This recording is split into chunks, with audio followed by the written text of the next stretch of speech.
Hey everyone, welcome back to Pink Collar Confessions. I am your host, Adriana Villanueva Sorella, the space where heart meets hustle and humanity. Today, I'm joined by someone who has dedicated his life to making people healthier, not just in a medical sense, but as whole communities.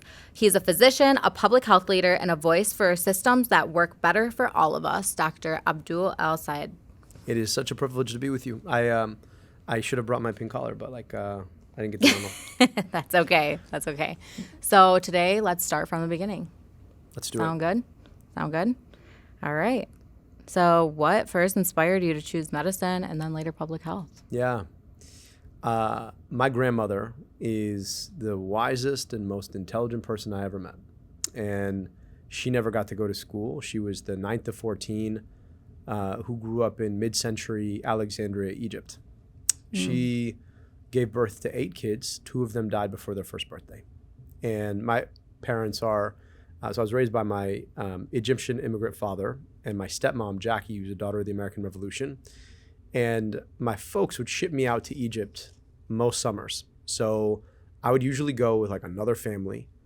I'd land, I'd hang out with my grandparents, aunts and uncles, cousins, but most of all with my grandmother. Mm-hmm. And she used to really, really press me on opportunity. I remember being 13 years old. I got my hat backwards. I got my like American kid swagger because I'm like the one American cousin. I'm feeling myself. She pulls me aside. Habibi, come sit down. Points to one of my cousins. That one's smarter than you. Points to the next one. That one I don't have to tell you is taller and better looking. That other one over there works harder than you. That one is more athletic. It kept going. So by the end of this, I'm like, okay, so what do I have going for me? Tearing you down. Yeah, exactly. But she's like, you have the best thing of all. I was like, what's that? She's like, you get to go back to America at the end of the summer. In the 15 hours it would take me to get to Egypt, I'd travel 10 years difference in life expectancy. I told you how that affected my family. An aunt and uncle I never met, a sister and a brother that my dad watched pass before he turned 5 years old. But I didn't have to go 15 hours to travel 10 years difference in life expectancy. I grew up in Oakland County. I could go 15 minutes into the city of Detroit and travel the same gap. So for me, I wanted to be a part of fixing that. And that's why I went into medicine. Cool. It was probably just like a huge culture shock the first time you went to Egypt and you were like, what? Yeah. I mean, I remember like just the sheer humanity of it. So like you land in Cairo International Airport. Cairo is like a mega city and like it puts any of our mega cities to sleep, literally. When they talk about New York being the city that never sleeps, I'm like, yeah, sure. Cairo is the city that never sleeps. Yeah. But also, you know, I growing up in a Egyptian American household, like I had enough access to the culture, but you're actually there, you start to appreciate just how different opportunity looks here versus there, right? My cousins, they didn't get to go to amazing public schools. They didn't get to go to an amazing public university. It's just not their life. The cousin of mine who was smarter than me passed away in an auto accident at 27. And so understanding just what I got and how lucky I was to get that, I mean, for me, like I really didn't understand it until I spent my time over there. And I was like, man, like I'm the one cousin who gets to grow up over here. Yeah. And you realize that like, you know, intelligence and ability, they're evenly distributed, but opportunities just not. And I was the one of my cousins who got pretty incredible opportunities because I got to grow up here. And you see what that looks like in the lives of people who are just like you, right? But for the difference in the opportunity you get to be here. Yeah. You have so many options to be exactly who you want to be here, and in countries that are less privileged, you can't do that at all. No. And people don't really notice until they're in that spot and seeing it firsthand that we have it great. Yeah. So. And that is also like, it's not a given, right? Like the opportunities that we have here are not a given. They are a set of opportunities that have been architected by generations that came before us that built something that hasn't always been there for everybody, right? Like that's the thing about it is like I got incredible opportunities. Kids growing up in Detroit who grew up just 15 minutes from me didn't get the same opportunities I did. And so, you know, you can't take for granted the opportunities that you do have, and B, you can't take for granted that even people in your own community have those things. And I think that's the thing about it is like opportunities architected. So like what we do in our lives changes the opportunities for other people, whether it's our own kids or it's the folks in our communities or it's the folks in our state or our country.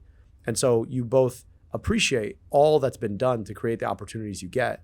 and also all that yet needs to be done to create opportunities for people who don't have them. You wear so many hats as a doctor, professor, study health director, and now an author and podcaster. So when somebody says, Abdul, what do you do? Yeah. How do you answer that? Oh, read your book. Very good. Thank you. I appreciate you reading it. I try to create opportunities for other people. Probably at core, I'm a doctor. Like that's the thing I went to That's what you love. school to do. And there's something about medicine, which is, like you got to learn a lot of things and you have to understand how a body works and how you can heal. But more than anything else, you're somebody who's available to hold other people's pain and try to fix it. Mm-hmm. And that's been the overwhelming goal that I've had in my career. I do more of my work in the civic space, right? I went into public health instead of direct clinical medicine, in large part because I got really interested in what makes people sick in the first place. And so rather than taking care of one person and one body at a time, I wanted to take care of communities at a time. But it's still that same work, being able to sit and listen to people in pain and ask, how can I make this better? How can I help to fix this? How can we work together within the bounds of what's even possible, right? To give you the best shot at the kind of life you deserve. And I've tried to bring that to everything I do, whether it's as a public communicator, as a podcaster, as an author, as a speaker, or it's in my my work in politics. What personal experience shaped how you see health, not just as hospitals and clinics, but as something built into every single day life? Yeah. So my final year in med school, I had this patient, and I was a sub-intern, meaning in my job, in my role in my medical school rotation, I was the person who was supposed to communicate between the emergency room and the hospital ward. And I got paged down to see a patient who had fallen and hit her head. She was inebriated at the time. It was early in the morning. And so, that's basically, this person lives with alcoholism. But when I went down to talk to the emergency room doctor, I asked, what did the head CT show? So if you or I were to fall and hit our head, the first thing that would happen is that we'd get a head CT to rule out a brain bleed, right? Because that's an existential medical emergency, and you need to make sure that the person's not bleeding. And he's like, oh, we didn't do one. I was like, why not? He's like, she barely hit her head, and I could see the welt on her head. Oh. And I realized then and there that their goal was to make sure that she didn't start to withdraw from alcohol in the hospital, because that would be a medical emergency. And he told me something I'll never forget. He said, well, look, if we admitted her, she'd be a quote unquote social admit. And that was code for saying, I don't think we can actually solve her problems. I worked with my attending, we decided to admit her. She had full-blown AIDS. Her HIV had done something I didn't even know was possible, which is infested the glands that sit on top of the kidneys that control blood pressure. And so her whole life she'd had high blood pressure, but she had low blood pressure. Her blood sugars were out of whack. She was diabetic. She had an actively bleeding pelvic mass. And she was about to get discharged without even a basic history of physical. And we took care of her for 2 weeks. We found the only rehab facility that took HIV positive patients. And we found access to housing that she had because of her HIV status.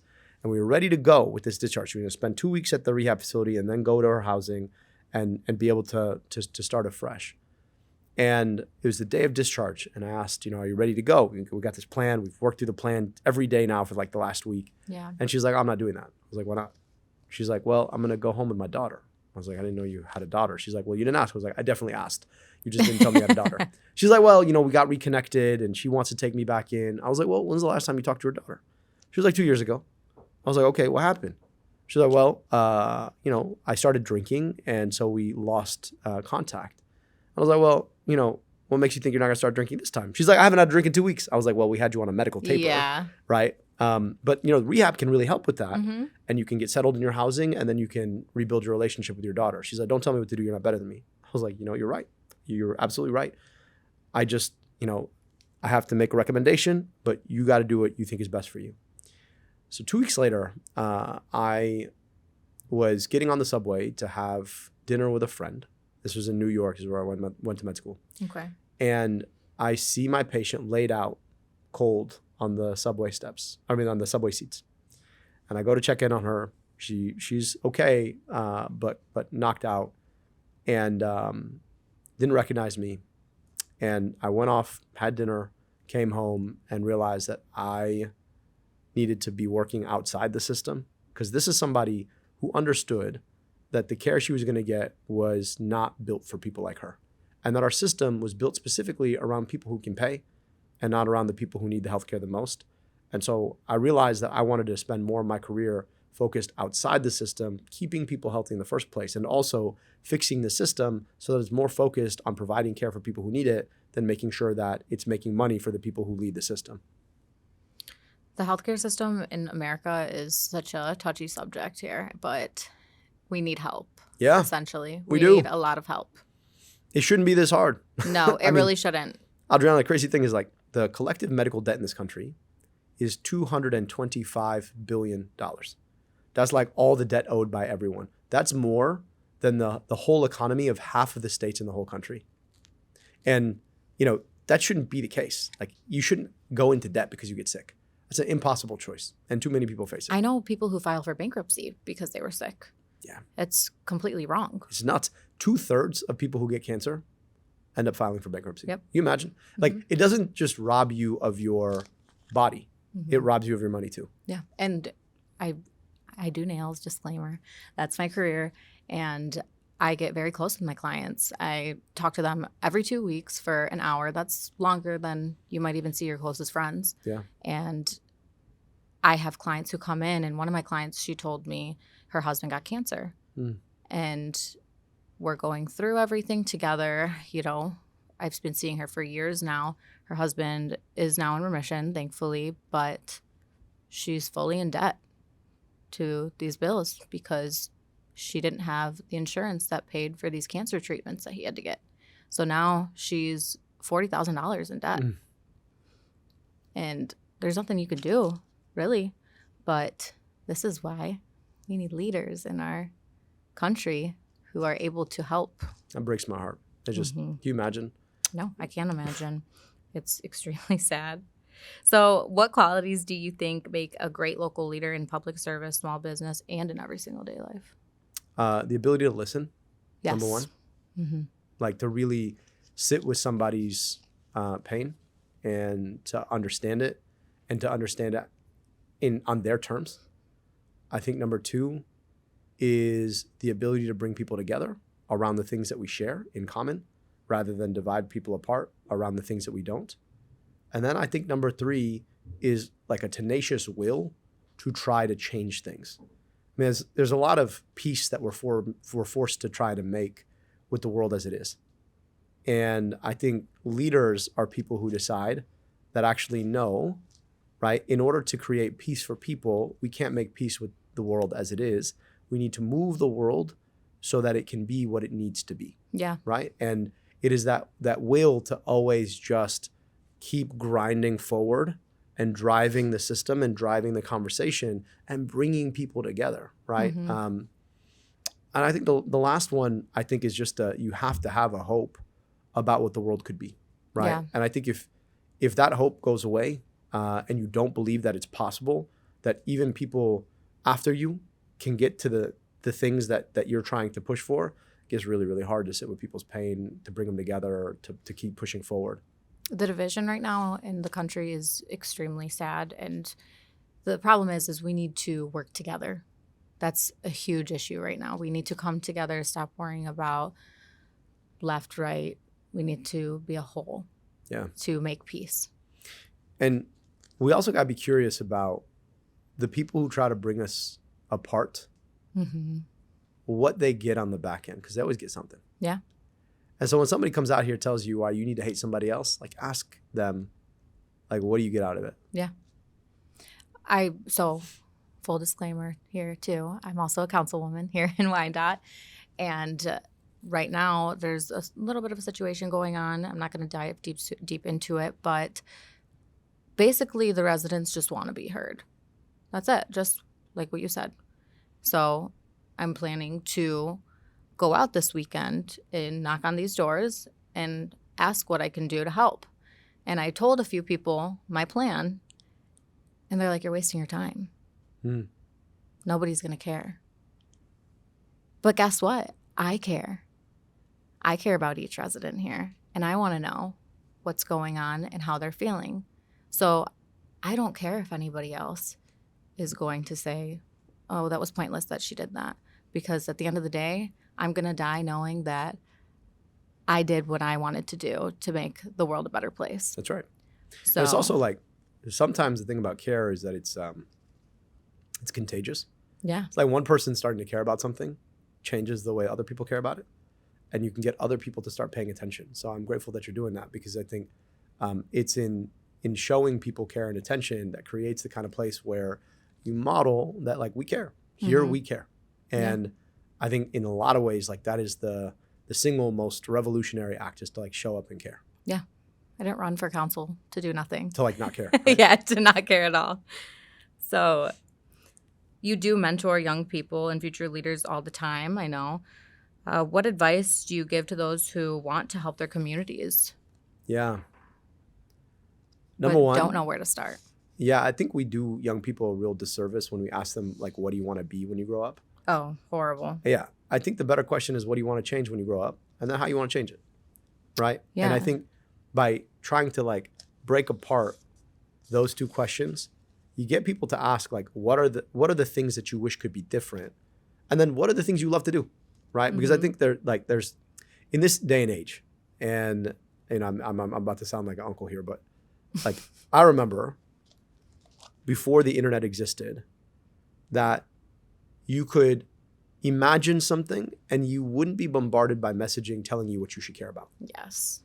And I think that more young people need to think outside of the boundaries and the strictures and the, like, algorithms that push us all into one direction. And I also think that being successful at anything is about becoming a student of craft. So whatever your craft is, if you're doing nails, if you are a chef, if you're an artist, if you're a speaker, if you make music, if you're going to be a doctor, whatever it is, become a great student of craft. Mm-hmm. Getting better at what you do every single day, a little by a little by a little, and you can learning never to stop love learning. that. Yeah. And you become really good at what you do. And then Yeah. you can point that skill into whatever it is that you want to change. Yeah. But, like, I can give you a coupling of any skill set to any outcome. It's just about being creative, and it's about getting really good at what you do. And I think we're sold, right? Because we're always looking on social media. We're sold this idea that some people are just born with it. Nobody's born with it. Right? Absolutely And, not. like, and look, if you're like 5'7" like me, 5'8", you have a good day. Give yourself the little. I'm not little going to bit. play, like, NBA basketball. That was, like, never in the cards for me. Right? Yeah. So look, at some point, I definitely was not born with it. But, like, if you decide that you want to be really good at a particular thing, go and practice that thing. And I think we've got to make it normal to start out as a novice at something and to get really good at it by practice and by perseverance. I think more young people need to understand that part. I agree. I want to know, you do all these things, and you're even a dad. I'm a dad. How do you balance it all? Best thing I do. I have the most incredible partner in the world. Mm-hmm. She's the real MVP. I don't know that I particularly balance it well, but I try to put as much of myself into my life as possible. Mm-hmm. And I try to be really, really good at balancing time, and I try to show up, like, authentically in the places that I am and give people the most of myself as I can. And, I don't get as much time with my kids these days as I wish I had, but oftentimes it's not as much about the time you have with your kids, like how much time is wasted time versus how much of yourself you give to your kids when you're with them. And I try to remind myself that. I don't think I ace it every time, but I try to remind myself of that. It's not about how much time you have. It's about how much of yourself you put into your time. Yeah. And I think that becomes really important. And then the other part of it is also, it's like, it's going to sound morbid, but I think it's important. Like, at some point, life ends. Mm-hmm. And I think we would all do well to reflect on that and ask, what do I want to have spent this very important, very critical, very limited amount of time doing? And how do I make sure that I am putting as much of myself into the things that matter to me as possible and into other people, and pouring myself into the kinds of work that is about that hope, that belief, that mentorship, that investment in craft is possible. So let's say you spent the entire day out at events and then you went and did a podcast in Wyandotte and then you go home. What are you doing? Oh, I wish I could go home. I've got another 2 events after this. After that, what are you doing? What am I doing? Like, what is the ideal evening? Yeah, like with you going home, you spend time with your family. Yeah, I'm hanging out with the girls, and then I'm hanging out with Sarah. Like, honestly, some of the best moments are just when you can, it's always nice to like turn your mind off, but like just a good conversation on a couch, ideally watching over some like TV. ice cream, right? Like that's Comfort the ideal food. evening. Yes. Yep. I love like a good trip to a restaurant. Food is, a big part of my just general joy in life.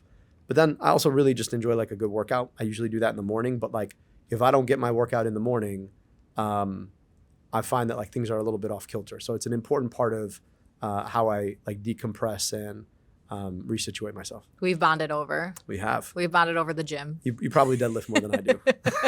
I don't anymore. I'm 30. I have a bad back. Fair enough. Wait till you get to 40. I'm about to be 41 at the end of this week. So I can't do it anymore. But I think it's great for my mental health, Yes.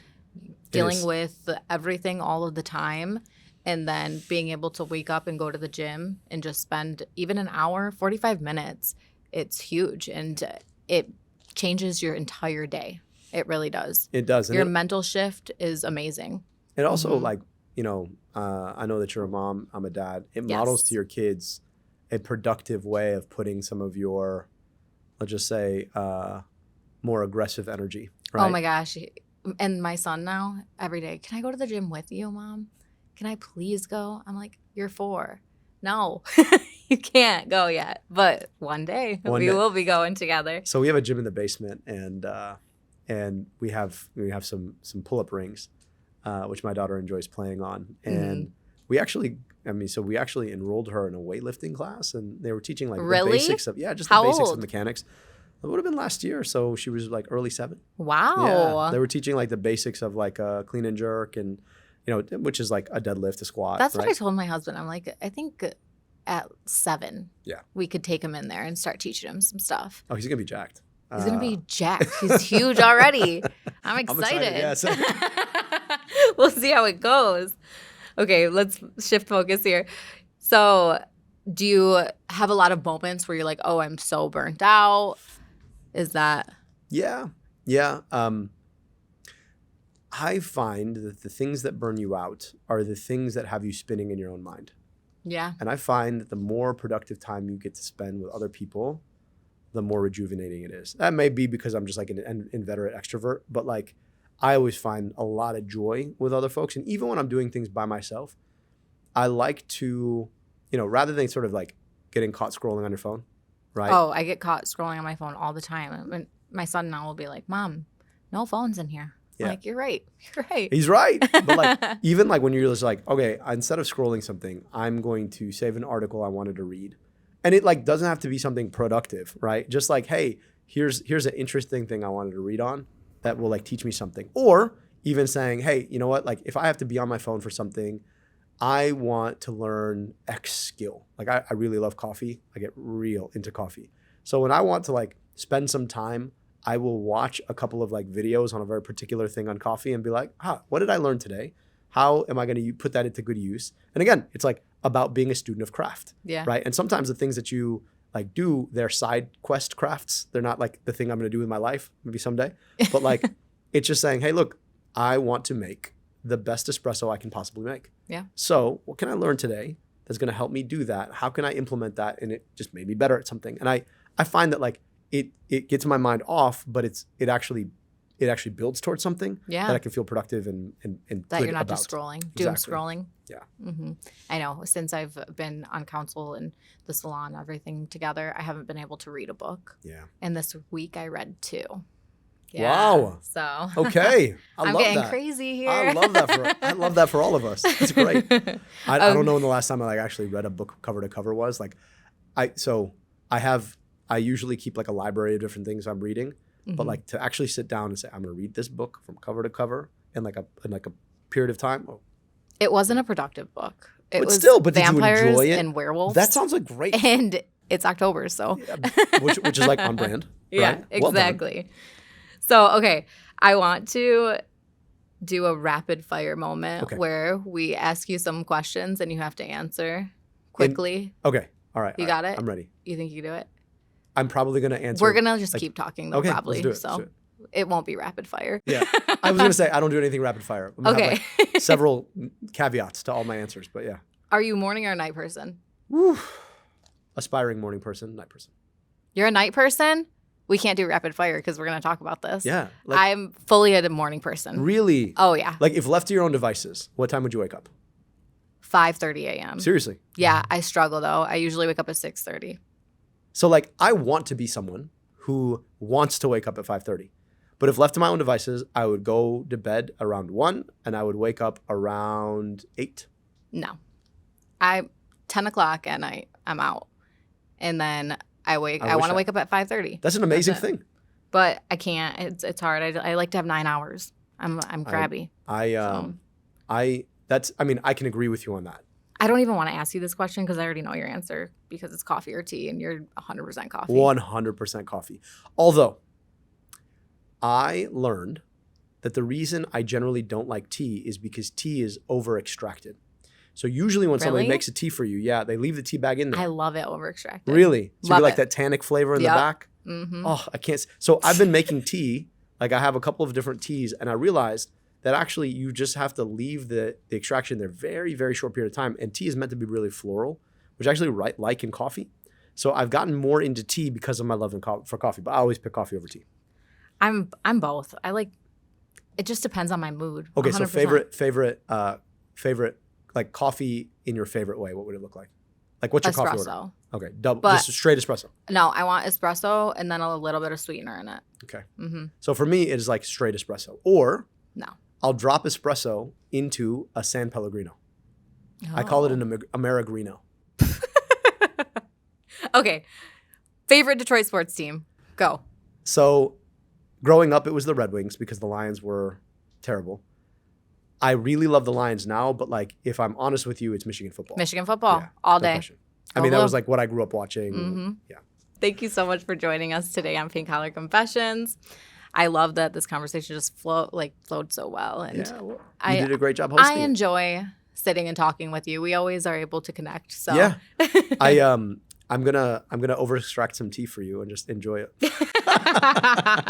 You can follow Abdul and his podcast, American Dissected. And as always, you guys, please stay pink, stay powerful, and take care of yourself and your people. Have a great day.